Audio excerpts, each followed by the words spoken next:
All right, super pumped for this next guest. Him and I have been working together for, I think, what's going on about 3 years now. He's one of the hardest working guys in sports media. He has a local show in Oklahoma. He's part of the Sooner Radio Network. He works at Sirius XM. You can hear him on Fox Sports. I could go on and on about the list of things this guy does, but it'll take up our whole time, so I won't do that. What's important is he's good enough to join us now. He is Chris Plank. Plank, what's going on, man? How are you? I'm good. I'm good, Denton. How are you? Good. Things good?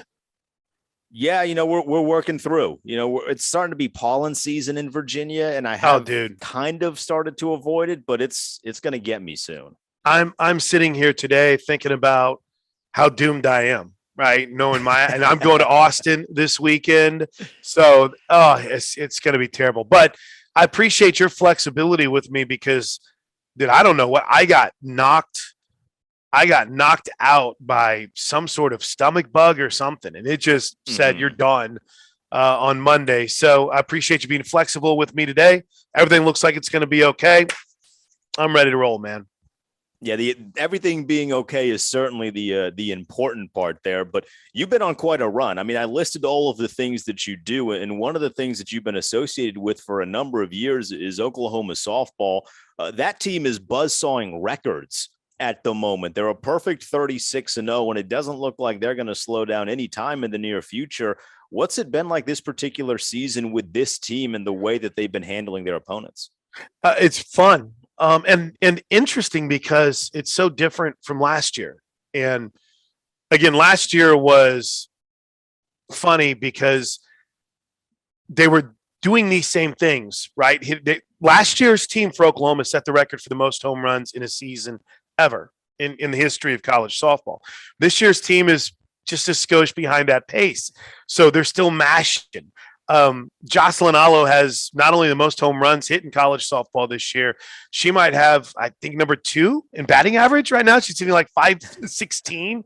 So yeah, all of those things are still true, but this team can pitch. And last year's team could pitch, and it had pitchers. And G. Warriors is one of the greatest Sooners of all time. But I think she would even tell you it wasn't based on what happened during the regular season. It's what happened in the postseason. And so last year was like a ramp all season long to the pitchers to get where they needed to be. This year, it's like it's in your face. Jordy Ball is fun. Nicole May is pitching really well. Hope Troutwine transferred in from North Texas, and she's just a beautiful human being. She's awesome, not just in the circle, but in her personality. And she's just added so much to this team. It's fun to see a full team, right? It's kind of similar to Oklahoma football. Go back to 17. They had Kyler Murray. All right, well, 17 was Baker. They had Baker. They didn't have the defense. Same thing with Kyler the next year. Had the offense, didn't have the defense. This team worried last year. They had the offense. It didn't have the pitching for OU softball. Thankfully, that pitching came together. This year's squad, that's not even a question. You know that they have the pitching and the hitting.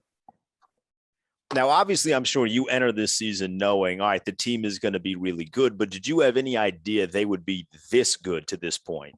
So really, to nerd out on softball, there is an event called the Marionetter Classic that is annually held at Cathedral City, California. I believe it's in Palm Springs territory. I say Cathedral City is Palm Springs, and it is where typically the elite of the elite go in the preseason, and Oklahoma has always gone there.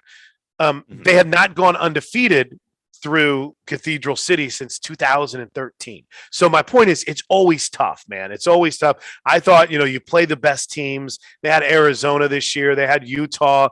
They played a tight game against Tennessee. Those are 3 top 30 programs right now. But when they went through, after beating UCLA to start the season, when they went through that run at the Marionetter, that was whenever I got back and just looking at historical numbers, you realize, okay, all right, you knew they had a good first baseman and second baseman and shortstop, and you knew they had every position handled. You knew that they had every spot in the lineup handled. You knew that spot would move because Coach Gasso was very fluid with their lineup. You knew they had pretty good pitching. You kind of just didn't know how good it could be, and then the win over Tennessee on the walk-off home run by Jada Coleman, surviving a Utah game when they didn't play well during that 5-game stretch, run ruling Arizona. I mean, I look back on that now, and that was the moment, I think, for me where I went from this team's really good to this team could be historic. And so far, 36-0, it's unlike it's ever been done in college softball history. It's really fun to watch.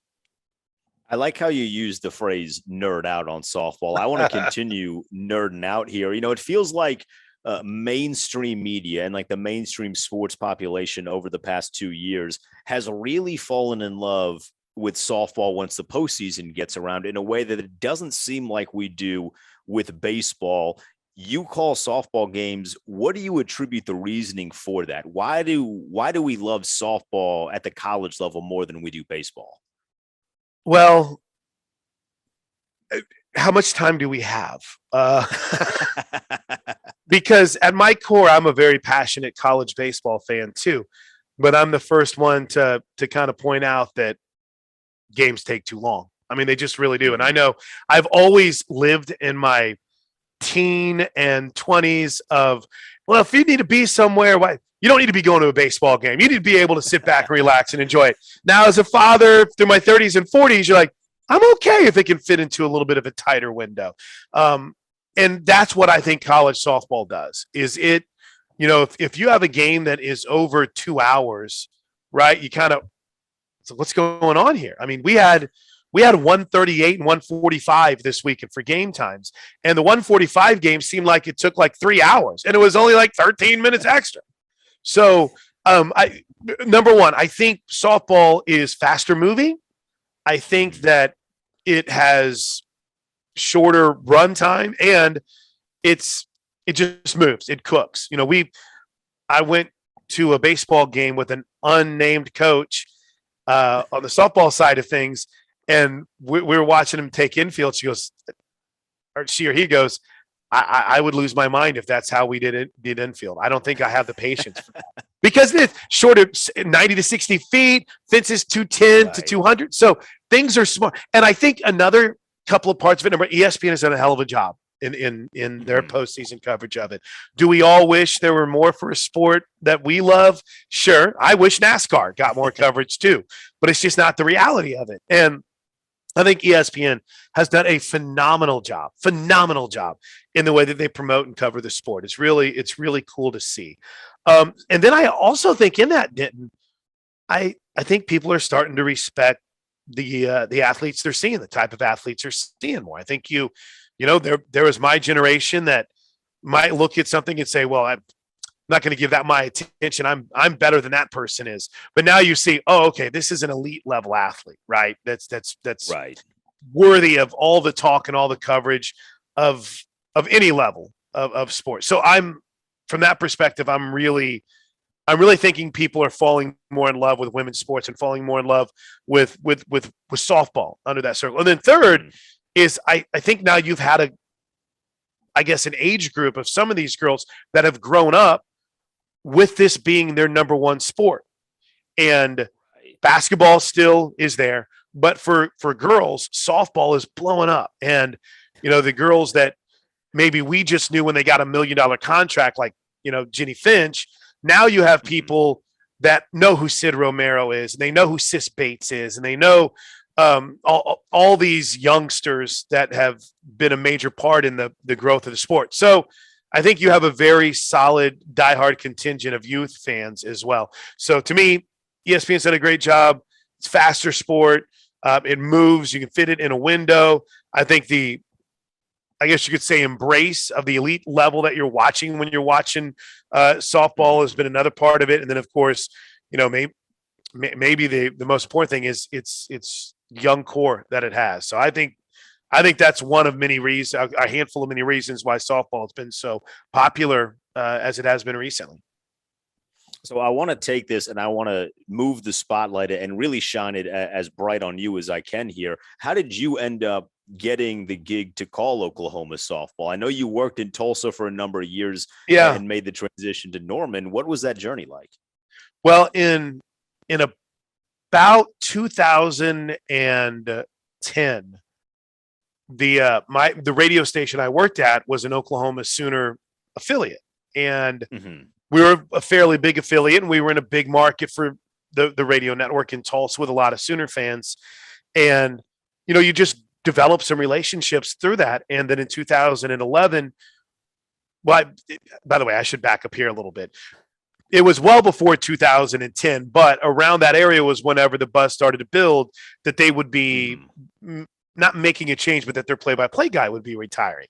And when they hired Toby Rowland, who ended up being one of the best play-by-play guys on the planet, when they hired Toby, I think it was a surprise to a lot of people. And then in that it opened up the sideline reporter's job. And I mean, I had done a few fill-ins for them before. I'd gone to a couple basketball games, but I went down into the spring game and it really clicked, right? I'm like, damn, this is awesome. And so Toby and I started doing football with Coach Merv. And then, that crew grew over the years, guys like Teddy and Gabe Eichert and Dusty, just studs that you get to work with and be around. Roy Williams. But in doing that and getting that gig in 11, I had done some baseball, and in about 2015, they decided they were going to go full-time with radio play-by-play on softball. So I wanted to grow my role with the University of Oklahoma because that's where I felt like I was being called.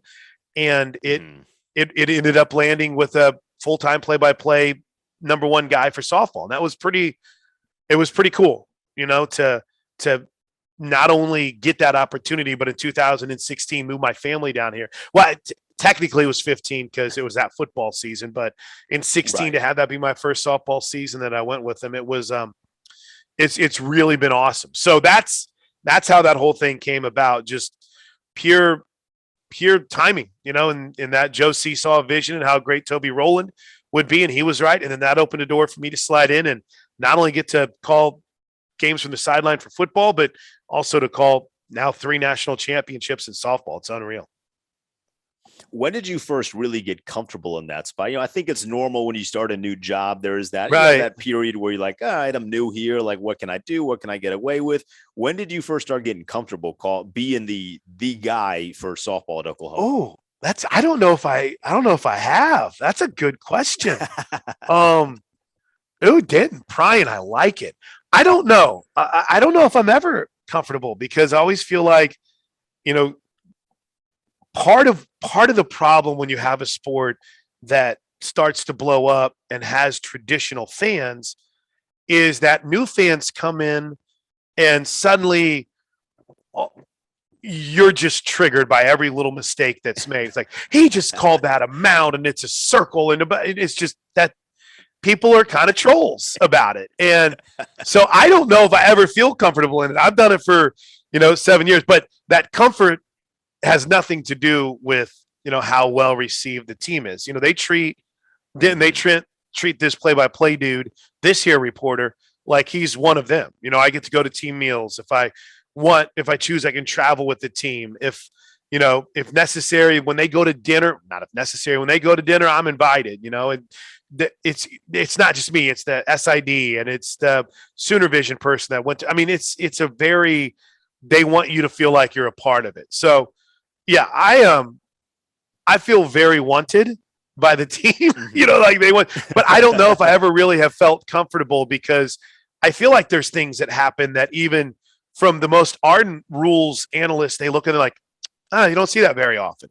But yet here I am wandering around it when get back to sports guy lives in my head, Denton. You know that, right? I mean, he lives in my head. And so then in my mind, all I hear is, well, if you had followed softball for more than just the last 7 years, you'd seen that before. So it's always like this challenge to try to get my level of rules understanding, situational understandings, the nuances of the game. I always challenge him. But from a comfort level with the team, man, it was day one. Patty Gasso said, and I was told, it was funny, the piece of advice I was given was, and I'm a pretty outspoken, loud guy. But the challenge was, hey, just, be a wallflower, chill, don't, you don't need to be seen. I'm like, okay, I can be that guy. And literally like the first time that I was around the team, Coach Gass, like, hey, it's a radio guy. He's going to be with us everywhere. So suddenly it's like, okay, great. And since then it's been the best thing that's ever happened to me, man. It's the best thing that's happened in my life professionally. And I'm so glad it's worked out this way. Yeah, I mean, you do a wonderful job calling games. And I'm not just saying that because we're sitting Thanks, dude. with each other having a conversation. I remember a couple of weeks ago, there was I think it was a walk-off call that you had that really started to make its rounds on social media.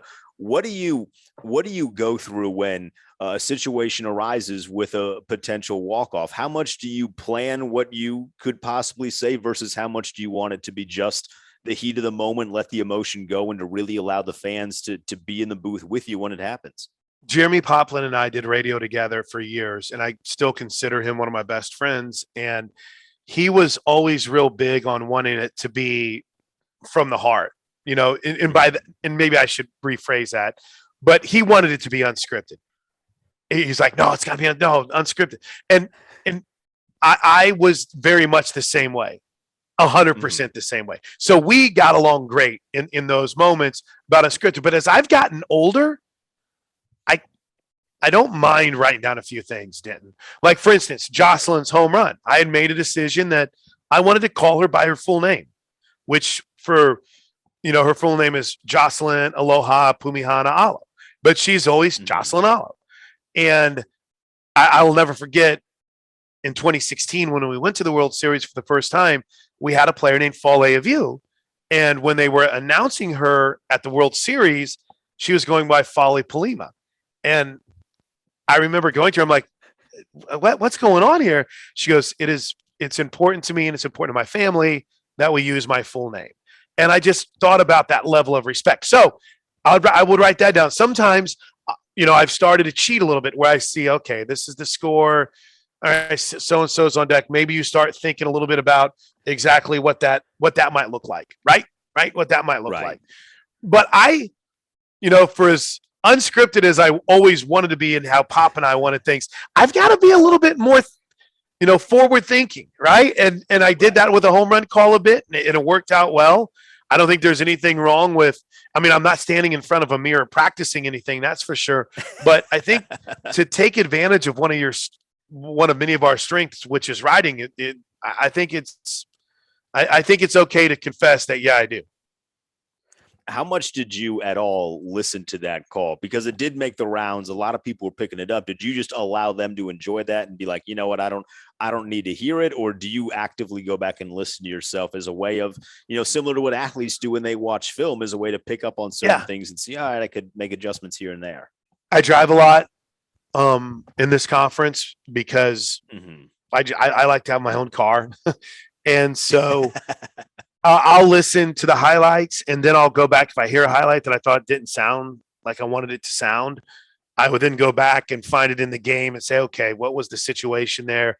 Did you set it up appropriately? And just kind of go from there. So, yeah, I do listen.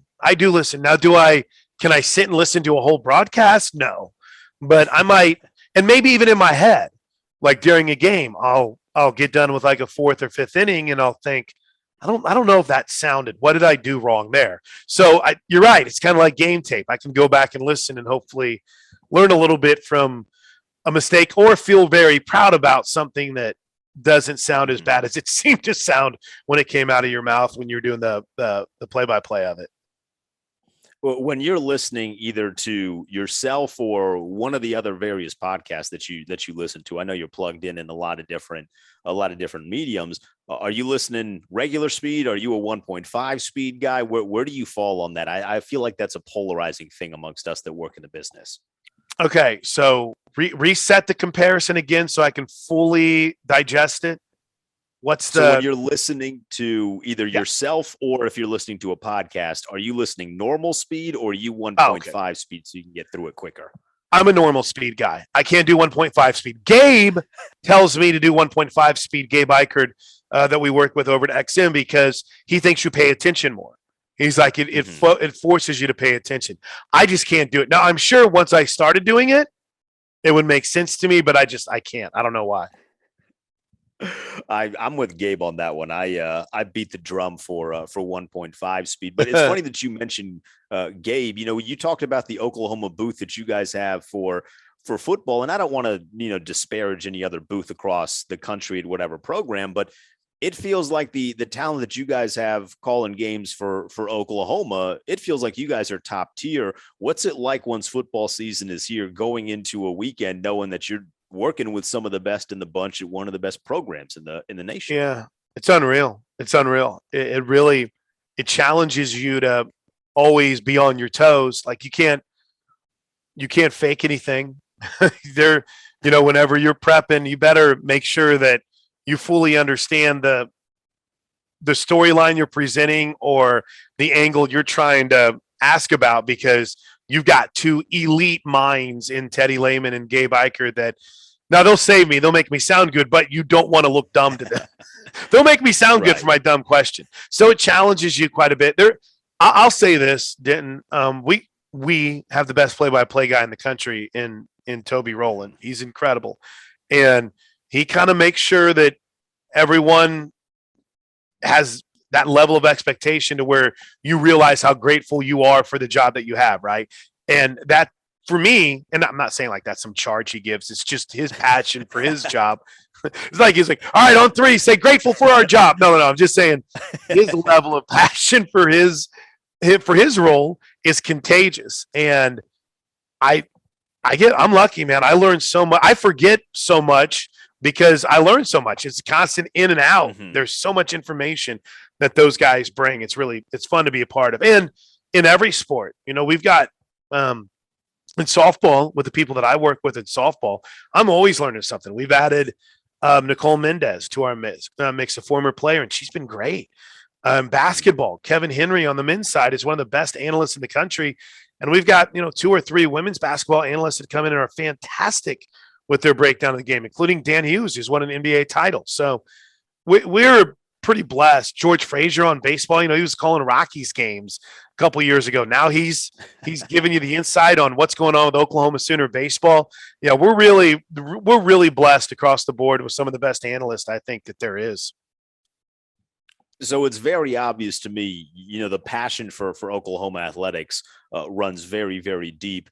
When you do your national shows, because you do cross over into that as well, how do you make sure that passion bleeds through and it doesn't seem like this is just an Oklahoma guy who's phoning it in for a paycheck on the national scale? Yeah, there's that great thing is, and then some Oklahoma fans will get mad at you. It's like, what? You didn't build us up enough. What are you doing? Like the great catch-22. No, I can only be who I am, right? I can't play a character or anything like that. I thought so. I had this whole idea when I first started that I was going to be the sports doctor, and I was going to take we whatever ills you had, we'd have the prescription to fix it. But yeah, I'm truly passionate for all sports, so it's not anything where I feel like I have to fake anything. It's like truly legitimate. Now, might there be some times whenever there's a few NBA games we're going to get into and my level of expertise is reading a box score? Sure. But I'm not going to try to act like an expert or sound like I know what I'm talking about when we get to those, right? Those are going to be moments where I'll just have like, I didn't watch that damn game. I'm sorry. It's just so I feel like sometimes in our profession, you don't have enough of that. It's almost as if that person that didn't watch still has to make it sound like that he or she watched the whole thing and know everything about it. So yeah, I can only be who I am, and I'm not afraid to talk about Oklahoma stuff on the national side, but I'm not going to open up either Mad Dog Sports Radio or Fox Sports Radio on a Sunday night, probably going too in depth with just an OU football game from that Saturday before. But I love all the opportunities because it kind of fuels all my passions right now. So we open, teasing you as one of the hardest working guys in sports media. And I feel like a lot of people claim that title, but you really are an absolute workhorse. It's the Swiss Army knife kind of guy when it comes to sportscasting. Between the two of us, like it's just a nice friendly conversation. You got like a body double going on. Like, how do you sleep? Well, I told you right before we started taping, I didn't feel good before we were scheduled to tape the show on Tuesday. Yeah. And I ended up spending all day Monday in bed. So maybe just everything eventually kicks your backside. It balances out. I think there's a little bit of an optical illusion that goes on with how much I work because the softball highlights seem to hit at different times and might get a little bit more social buzz. But no, in all seriousness, I've had a pretty fortunate balance. Now it's still the battle with the balance, bro. I got 3 kiddos. I've got one son who's off to college, and I want to spend as much time with him that I can. And I've got 2 daughters who are very much in a daddy mode right now, which you got to embrace. So, it's a delicate balance, but it's fun. And it's there's no body double. There is usually I'm out of caffeine and I've got a morning show tomorrow. I'm doing Morning Men tomorrow. So it's like, where's the K cups? But yeah, I wish I could say I exercise a lot, but I don't. I just sleep a lot. When I get a chance to sleep, I sleep. So that's how it happens. And I try to store up sleep. I know you can't do that, right? They say you can't do that, but I'll try to store up or make up. Like I'm probably not going to sleep most of Thursday and Friday, but I'll make up for that on Saturday, right? But I don't know if that's how that works. I mean, I've done that too. I feel like in this industry, it has to work, right? You got to find a way. I got just a couple more for you here. Now, this one, I will admit, this one will be a little deeper. But when you look back at over the course of your career, before you even started sports radio, 18-year-old Chris Plank, you haven't even left to go to college yet. What were your dreams and aspirations as an 18-year-old? Did you have any idea that you would become a guy that's been associated with Oklahoma for an entire generation, hosting on Mad Dog, Sirius XM, Fox Sports? Did you have any idea any of this would be possible? No, but I was pretty cocky back then because I was a little thinner and I had a lot more hair. So I'm pretty sure 18-year-old Chris Plank was leaving to go to the University of Tulsa with a firm understanding that he was going to be a millionaire and hosting on ESPN by the age of 25. And when 25 came and went, it was like, ooh, not good. I'm lucky. I'm fortunate. I'm lucky. I've had a few breaks that really went my way, and I hope I've taken advantage of them. There's people that are a lot better than me at this that, didn't either stick with it because of the pay or the hours or whatever, that went off and had great careers as, attorneys or, or entrepreneurs where they were smart and they got out of the radio business early. They're better than me, but they went off and put it everywhere else. But no, in all seriousness, there had to be a belief that something like this was possible, or I would have tried to sell stocks many years ago. And that takes a lot of work too. And I didn't know if I was ready for that, but 18-year-old Chris was very cocky and confident that he would be at ESPN by 25, but he firmly knew that he was going to work hard enough at this to prove that he could make a living off of it. And I feel like sometime, and no one ever doubted me. I mean, I wish I could tell you a story that I had the band together. My dad said, "You never make a record." And all of a sudden we're number one. No, I had a great support staff. Like my mom, my dad, I have 2 great step parents, a whole family that comes with them. They've always been really good to me and always believed. So if I didn't make it, I didn't really have a lot of excuses. So it was when I didn't get to ESPN by 25, it was like, all right, let's soldier ahead. Let's see how far we can get with this. And thankfully it's landed me to get to work with people like you. So who are some of the guys and girls that you listen to when you're not doing a show, you're in the car, you're driving, you got a podcast plugged in? What are some of your go-tos that you really enjoy listening to? Okay. So I'm, and this is like let's look at me, company man. You ready? I cannot get enough. I'm telling you right now, the best show on radio is The Bonfire with Big J Okerson and Dan Soder. It's on Faction Talk. I have fallen so much in love with this show that I'm going back and I'm listening to old shows. I'm learning about Fell Dog. I love it. And so I listen to a lot of Dan and Big J. And then in that, I think it's one of the brilliant things of all the comedy shows. Like I'm a big Jim Norton fan. So whenever Jim and Sam, I then want to watch more of his comedy. And that's what's happened to me with Big J and Dan. I'm watching all their old comedy. So that's been, I'm a big crime murder podcast guy, but I'm not real big on the shows, right? I want the actual, I don't need 2 people sitting at a table telling me about a murder. I want to get the investigation and learn about it. I'm in the midst of the Donnie Wahlberg one, the Amityville which is telling the story of the Amityville murders in that house. So I'm in the middle of that right now. Still blown away. That's Donnie Wahlberg's voice from New Kids on the Block, but here we are. And I just, for my regular pods, I was just going through my subscriptions before we started. I love all these sports media pods, right? Mm-hmm. I love the Richard Deitch and the Jimmy Traina, and now you have John Orrand doing one. So yeah, I'm very much a sports nerd. I'm very much all over Crackle the Bonfire right now. But man, I will absolutely positively nerd out over a crime podcast. And the next thing I know, I've listened to the whole thing. Then I want to go back and either listen to it again or dive into the offshoots of it. Or one of the podcasts that I was listening to just had a Hulu series made about it. So now I want to go. Now I want to get Hulu so I can watch that thing. But yeah, I'm very much a high level audio consumer. That's for certain.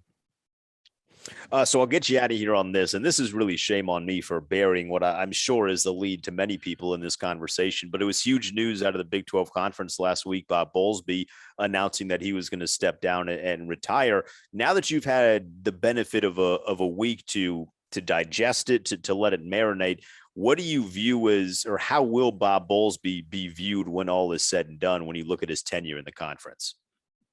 Yeah, it's a great question. I don't know, because I don't think I've ever seen anyone whose job performance has been more split than Bob Bowlsby, right? I mean, this guy, you talk to people that, I'll not name names. I mean, Dennis Dodds and those, they think he was you read what they wrote, they think he did an excellent job. You check the pulse of the fan bases from Big 12 teams, I don't know if they feel that same way. So, and I think it's pretty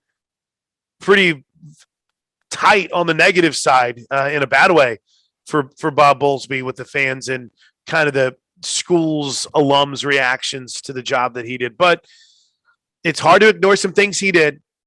It's hard to ignore that in the face of the Big Ten and the Pac-12 shutting down a season, he said the Big 12 would play safely through. It was a big moment for college football in 2020 because I don't know how much of college athletics, it as little money as was made on ticket sales that year.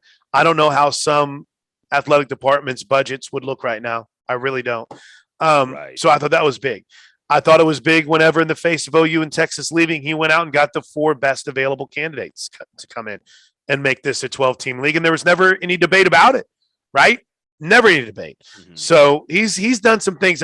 I find it hard that they voted him out or that he was forced out, but yet he was still involved in the process in bringing in 4 new teams. But it's a weird tenure to try to kind of give the biography on, to give the recap on right now, because you don't know. You don't know truly how some things are going to work out. And maybe that's why he steps out now, because he realizes TV deal coming up.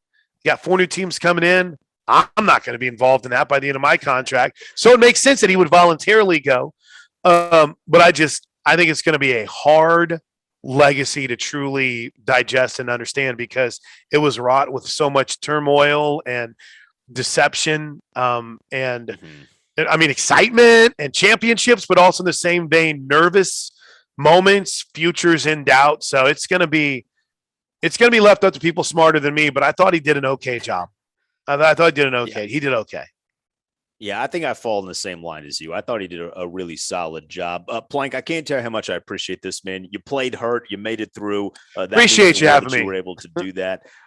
Looking forward to doing this again sometime in the future, man. Thank you. Yeah. Hey, anytime, Denton. Anytime, buddy. Have a great day.